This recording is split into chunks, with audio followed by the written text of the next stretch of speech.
Hi everyone and welcome to our January So Fun. Happy New Year. If you were able to come to any of our Christmas parties at the end of the year, you know that this coming year we are going to be doing a color theme. And our color theme for January is going to be pink, if you haven't noticed that. And it'll get you completely ready for Valentine's Day. So with that, let's just jump right in. The first thing I have for you is a pattern that is called the Melville Cardigan and Vest. It has a very long vest on the front of it. Then you have a couple of different layers that you can cut your vest, and there's side slits along the side. So that one I thought was really fun, but I decided that I wanted to make the cardigan. And I'm sure you've had this problem as well. There's not a lot of fabric stores around. It's hard to find what you're looking for in a nice sweater knit. So I went online and I found a sweater knit.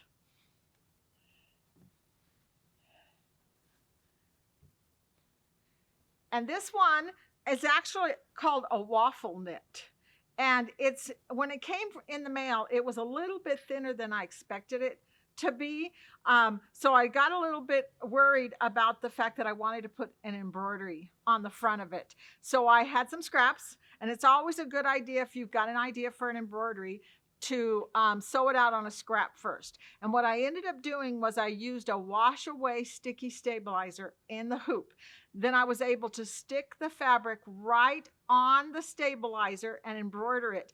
This is a pattern that was in my Stillaire sewing machine. It's a red work pattern. I'm sure you've got lots of red work patterns lying around somewhere. And it sewed out absolutely beautiful once I got it rinsed, and it didn't change the drape of the fabric. So I was very happy with the way that came out. And then I cut the pattern out. I did most of the sewing on my serger. I have a Pfaff serger, but this is almost made like a blouse. It has a interfacing all the way around the front and all the way around the back and down the front.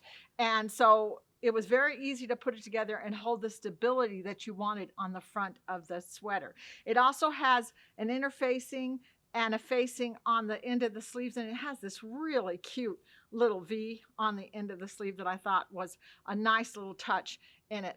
Then I got ready to put the buttons on it, and I was a little worried about this really thin fabric and putting buttonholes on it and maybe big buttons. So I went through my button jars, and I've got more than I'd like to admit, and I found these really pretty buttons that matched very well, but I didn't put buttonholes on it. I actually put snaps. So it opens very easily. It's a really cute, lightweight sweater. When springtime comes, it's going to be something that I'm going to want to wear all the time. I think I probably will have to make one in every color. So the next thing that I made is this little aloha dress. And the front of the pattern actually shows the back of the dress. And the reason why it does that is a lot of the detail is in the back of the dress. This pattern has an option to cut wedges out. So if you have a lot of batik scraps and you want to make a cute little dress with batik scraps, you can do that and make it have all different colors on it. It could come out to be a real cute little scrappy dress. But that is not what I did with it. I made this little dress right here. And I was very pleased with the way it came out. I went shopping and I found some pink fabric. This is a Snoopy fabric, so it's perfect for Valentine's Day. It has a lot of really cute Snoopy pictures in it. And then it has little pockets on the front of it. I always think little girls just love pockets on their dresses. But the back, as I was saying before, is where all the detail is on this dress. And the pattern is very, very detailed in the pictures. Somebody went to a lot of trouble to draw you pictures, so you won't get lost in doing this. But it does have a really interesting part in it where it has straps that you sew to the front bodice, and then the back part you sew a facing. And I went through this pattern several times and could not find the measurement of this facing, but it's basically just like a 2-inch strip that you sew right around the top. You turn it inside out, and then you fold it down and stitch it in place. So you have almost like a little loop right here on the top. You pull those straps through and you tie it in the back. It makes a great little sundress. It's got a zipper closing and a little bit of a bare back on it. It's just the cutest little dress, and A lot of people would say, Rosemary, it's January, but the warm weather is coming, and we got to be ready for some of those cute little dresses that are just fun to make for our grandchildren. And I think this one is going to be a great one. This one happens to be a size 8. This was the biggest size for this pattern, but it goes all the way down to baby sizes. I believe it goes all the way down to a size 2. So you can make this for that favorite little girl you have in your life. Okay, so those of you who have watched my sew funds in the past know that I have to do a Tilde book. I just really love her stuff. I think she has lots of good options in it, and it's not centered just on quilting or just on dressmaking or just on crafts. She's got just about everything in these books, and this book is no exception to that rule. She has little hats in here, and little tiny lanterns and book bags, and even some little butterflies that you can pin onto a doll, some roses, and there's even like this little, I don't even know what this is. It's a bird cage, and it's all done in fabric. Very easy and fun to make. So I just thought this one would be another one to add to your collection. Here's those hats I was talking about. They're just as sweet as they can be, made of polar fleece with butterflies on the side of them.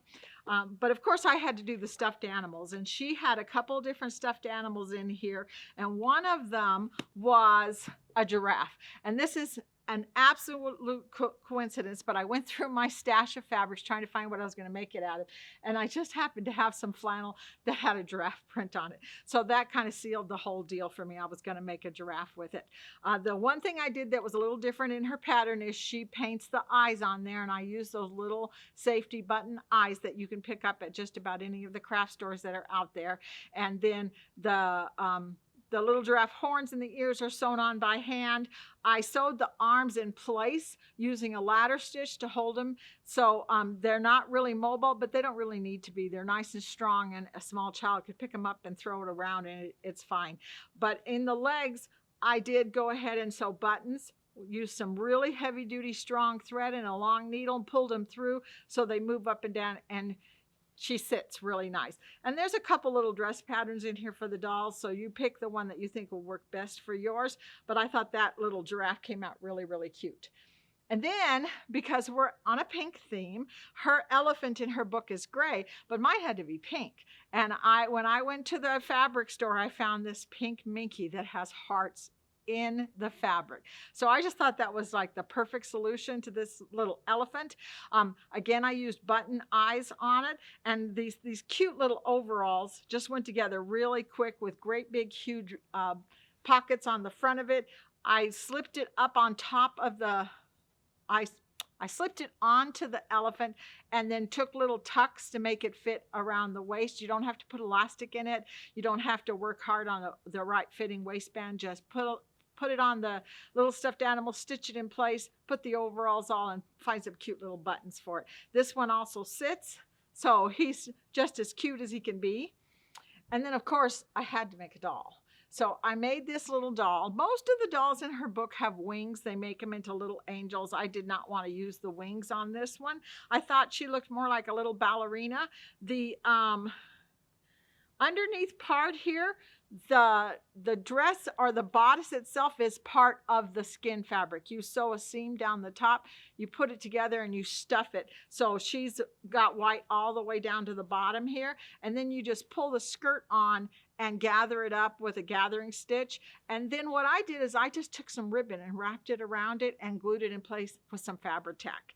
I also went through that stash, and you guys know I have a stash of ribbons and trims and all sorts of stuff, and I sewed it to the bottom of the skirt just to add a little more detail, and she has a nice big bow right here in the back. So I thought that was kind of a fun little outfit for her. I used a felting needle to put some wool roving on her head for her hair, and then glued some little detail on it with some beads and a little flower in the front. The jacket is made of polar fleece, so I didn't have to finish the edges. I just cut it out, sewed it together, and then I went on my sewing machine and I sewed the little hearts. You know, people come into the store all the time and they say, well, I don't think I need the decorative stitches. What am I going to do with that? Well, here's something you can do with that. These little teeny tiny hearts on my brother's sewing machine, I started in the back and I just sewed it all the way down and around the doll and back up the front again. And I think they just do the perfect finishing touch to that little doll. Any little girl would just absolutely love this little doll, and any big girl who likes dolls in their house would just love it. So I was very pleased with my little stuffed animals, and they're all in the book.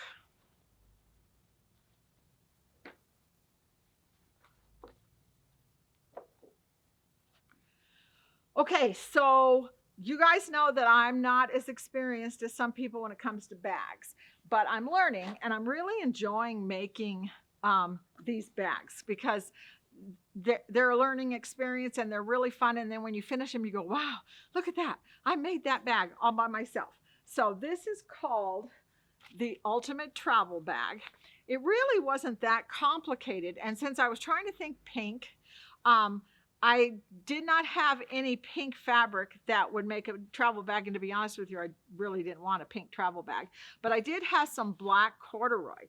And the pattern actually tells you to take your top fabric and your lining fabric and your filling fabric and line them up and sew some quilting across the middle of it. So that's what I did with it, is I just sewed some cross hatching across it, and I used variegated thread so that it kind of has that little bit of pink popping out of it. And then I had bought a charm pack with a sewing theme, and this has got little sewing machines, kind of like little featherweights going all over it, and the inside of it is from that same charm pack, and they have flowers. So I really thought the flowers were really pretty, and if you look at it, it's got some other coordinating fabrics that go around it. One of the nice things about this pattern is there's pockets everywhere. There's a pocket right here.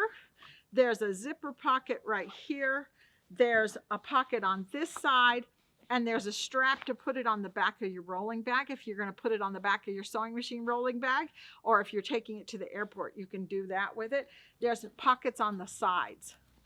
And it has you sew straps all the way down to the bottom and then up the side, and then you put your triangle shape right here and your clip on there. So you have two different straps. You have a strap here and you have a strap here.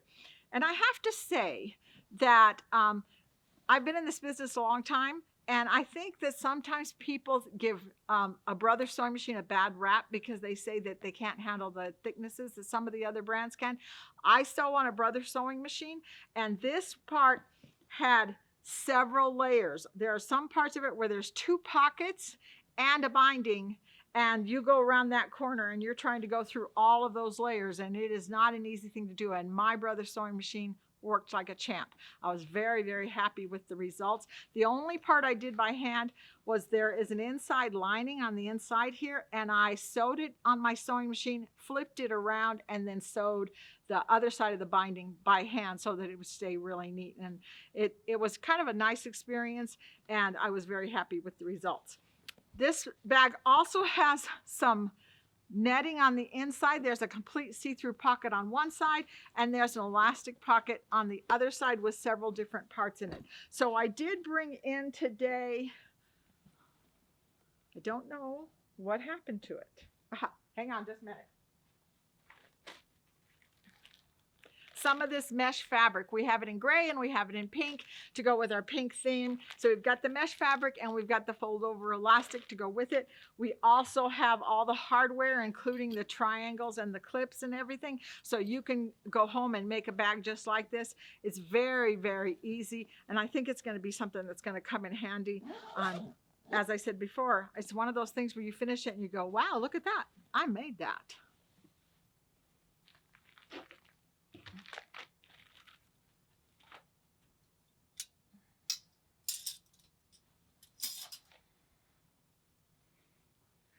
So I have a couple of pretty easy little patterns that I brought in And the reason why I brought these in is because there's a tool that's called a spot-on tool, and it's got several little lines going through it.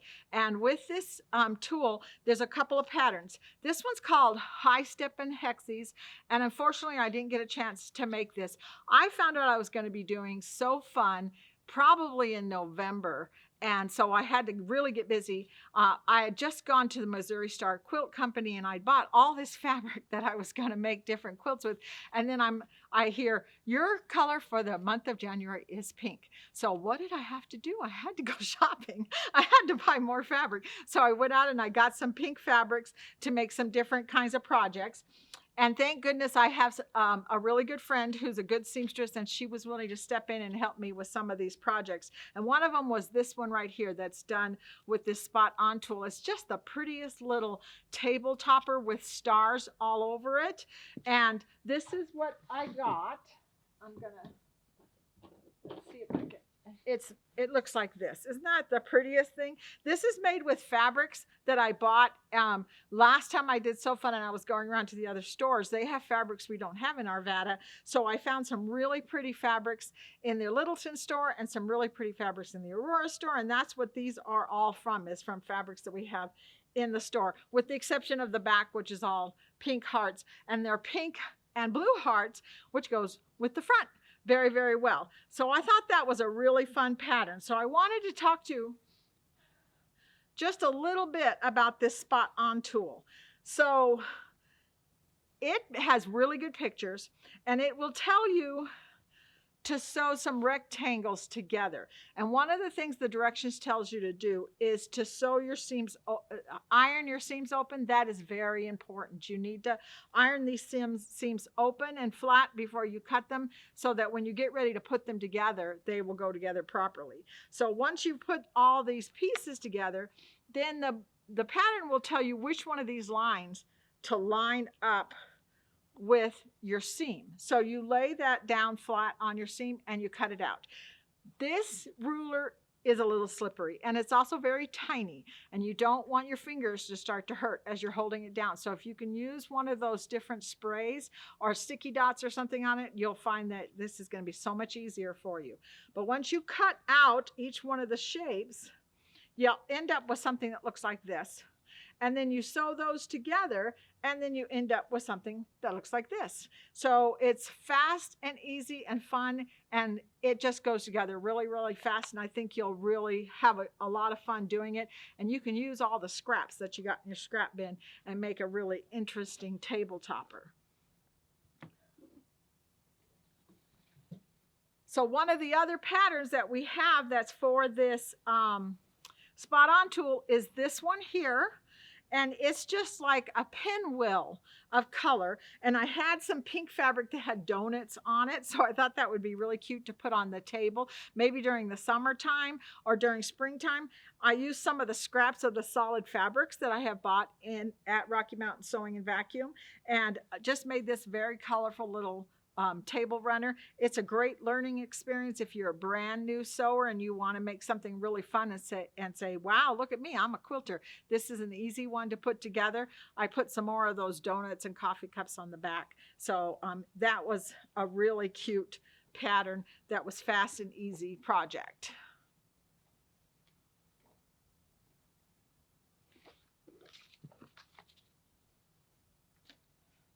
So before we move in to some of my quilt books and everything, I wanted to talk about just a couple of the things I brought in that don't really have a home for them. And one of them is this really cute little binder tool. And it actually comes with a clamp that you can clamp it to the edge of your table with it.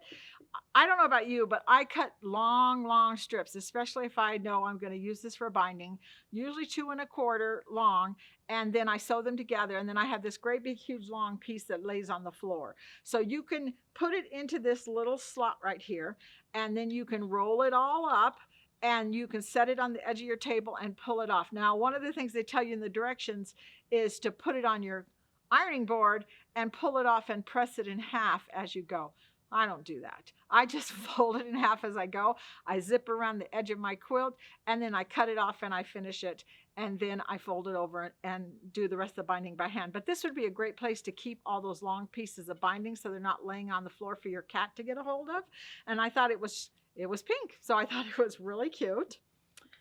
And also along with the pink theme, I have these little scissors. They're by Tooltron. They're applique and embroidery floral design pelican scissors.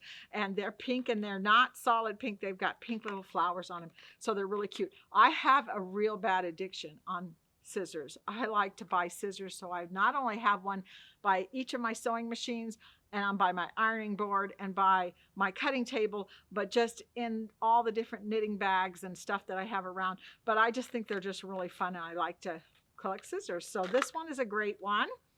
And then I brought this in. It's January, right? A lot of us don't put calendars on the wall anymore, but who could resist one that has to do with quilting?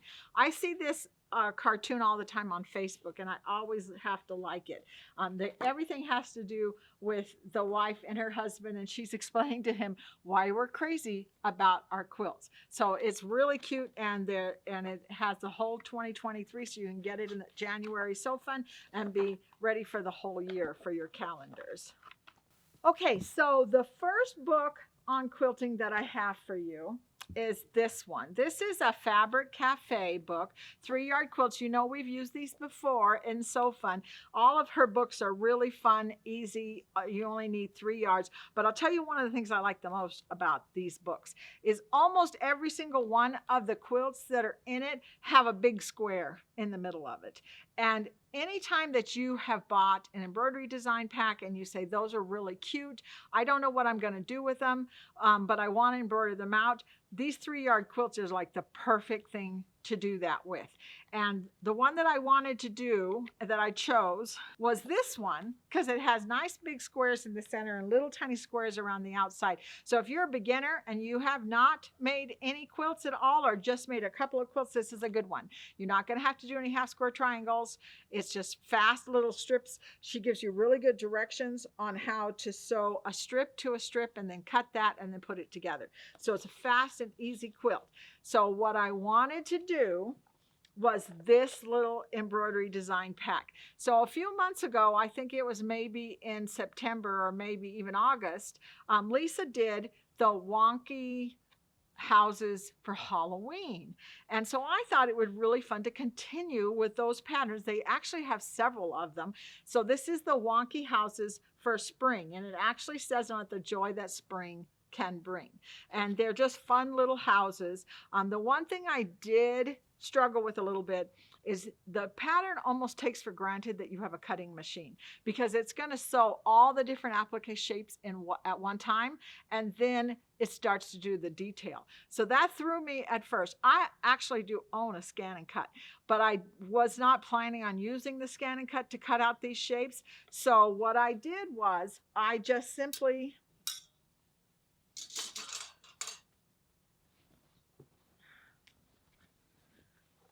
I sewed all the shapes, and then I backed it up, and I laid down the house fabric and sewed that. And then I backed it up again, and I laid down the roof fabric and sewed that. And just took it one step at a time, always going back and sewing it again, and then doing all the details. So it went together very easily. It just took a little bit of ingenuity to get that part done. The Wonky houses are just as sweet as they can be, and if you stick with the pink theme, I added a little purple in it. This is fabric that we have in the store. The pink polka dots, I believe, is Kimberbell, and the other one is a grunge polka dot fabric. And then I used some pink. You can't hardly tell, but it's white fabric with little tiny pink dots on the outside of it. So I have a polka dot theme. I have a Wonky house theme.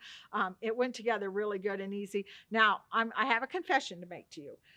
Because I did it the way I wanted to do it, and I cut the excess fabric off by laying the appliques down, there was a couple of them that didn't line up the way I wanted them to line up.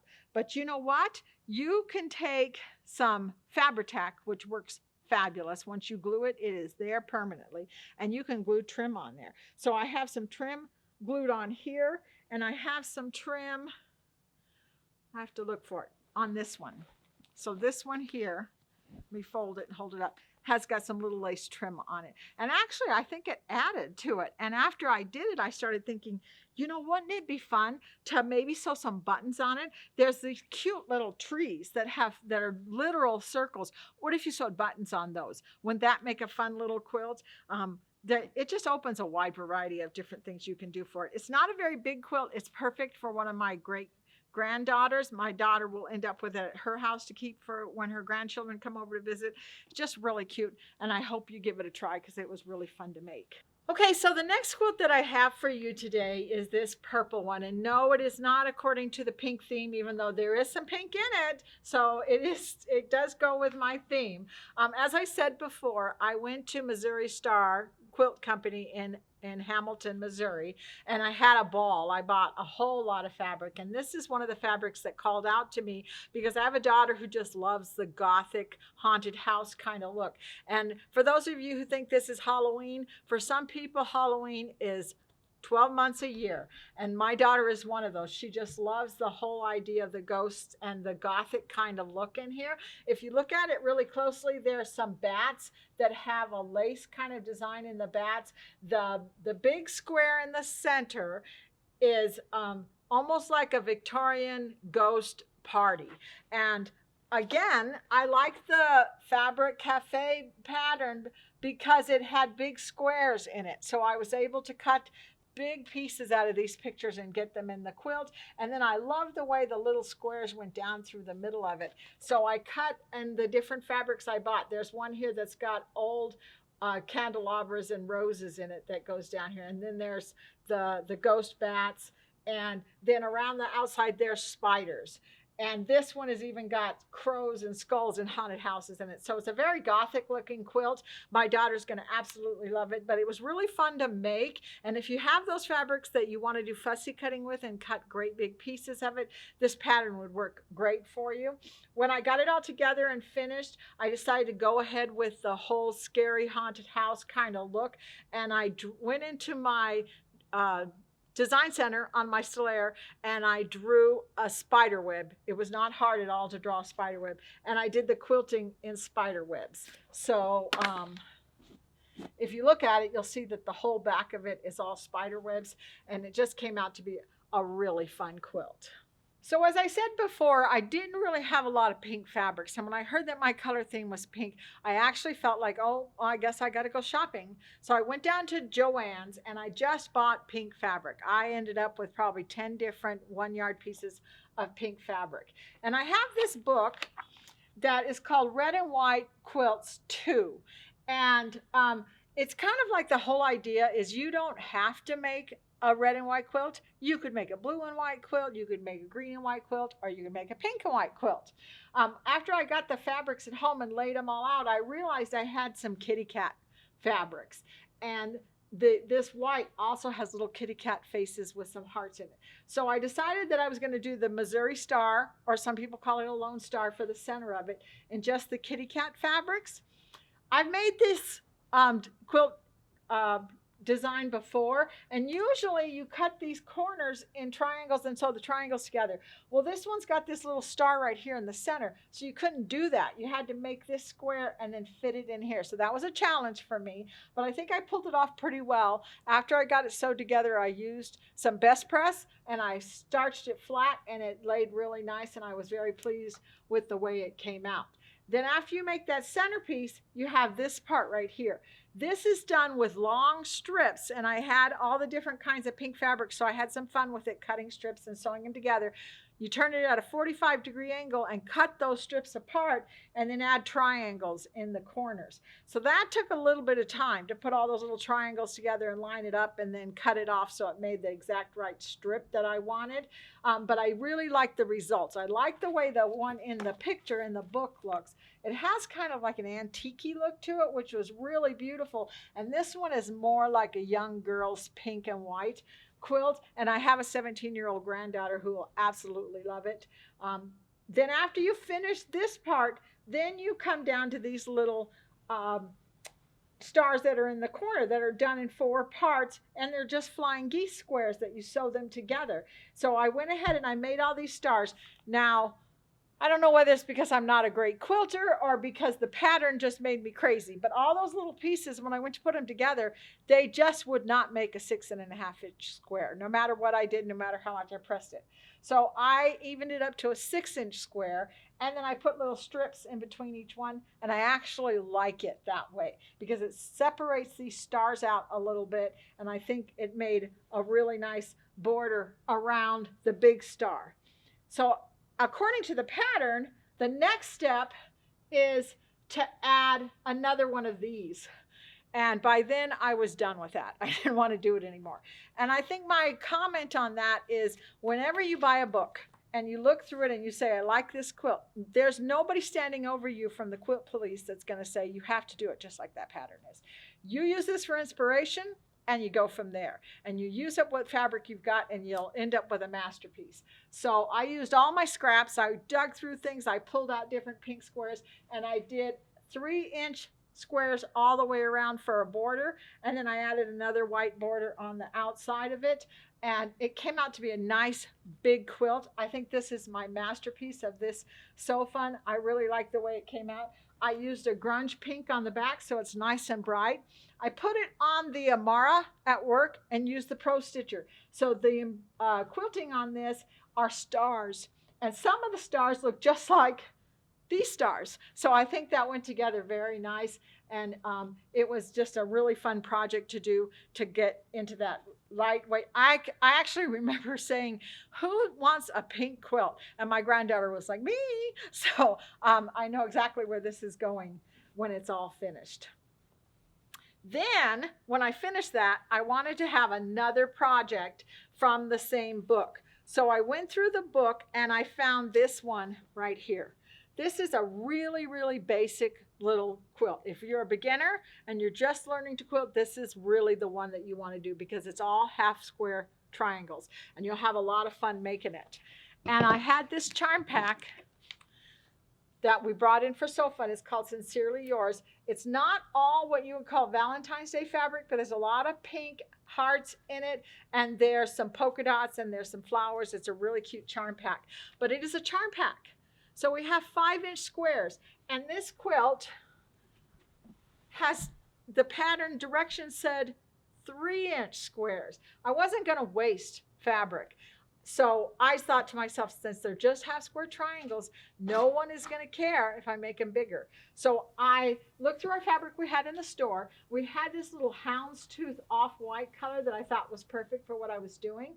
I cut those into 5-inch squares. I laid a square from the charm pack with a square from the background, and I made them all into half square triangles. Then I followed the directions in the book and lined them up to make, I think they ended up to be 16-inch squares instead of what they say it is 8.5-inch squares, but it made nice big squares. And then I had to take the sashing down the middle and adjust that. They wanted it to be like a 1.5-inch strip, and I ended up making a 2.5-inch strip and putting it together. And it didn't come out to be a really big quilt. So I can't even imagine what it would have been if I had tried to do it in 3-inch squares. I probably would have needed another charm pack. I did this quilt with 2 charm packs and 2 yards of the background fabric. So it went together really fast. We're still in the Valentine's Day theme. So I put it on the Amara and used the Pro Stitcher and found this really cute background heart pattern that I think was perfect for the whole idea of pink and Valentine's. And the back is just a solid pink, and you can see the hearts a whole lot better in that one. So I'm very pleased with this one. If you're just learning to quilt and you want something fast and easy that you're not going to freak out about when all the corners don't come together exactly right, this is the quilt that's for you. And that's all I have for you. I hope you had a good time. I hope you have a great Valentine's Day, and I'll see you next time.